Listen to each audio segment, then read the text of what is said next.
I was a freshman in college and I only had flu-like symptoms. I went to the clinic across the street from my college and they couldn't really find anything other than flu-like symptoms. But the nurse who took my blood pressure, she noticed the cuff was still indented in my arm after removing it several minutes later.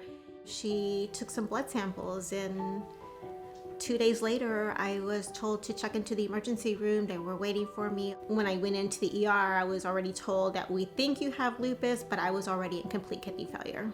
It was really fast. There was no time to really process. I was the first one in my family to be diagnosed. Since then, on my real dad's side of the family, there have been a few others who have autoimmune disease, including lupus. But I was the first one, so it was a learning process for all of us. We all kind of learned together. When I had my first transplant, I was 24. My mom was a near perfect match and she was my living donor. I think I was more afraid for my mom than I was for me, but my family was there.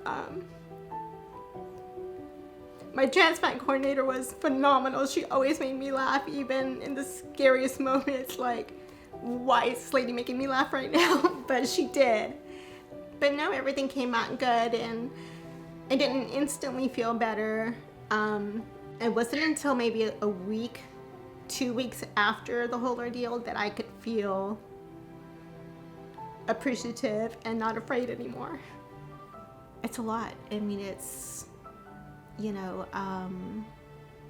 trying to maintain a healthy lifestyle and doing all of your preventative measures while still also doing all your transplant stuff. And so, having that strong relationship with your medical team is so important, because I can say something or I can give them my diary or my medical issues that I wrote down the day before, and they can come up with a clear answer, or they know exactly what tests they need to run, because I know my medical history, but they also know, so it's easier to get a diagnosis or to get a medication or to find a solution.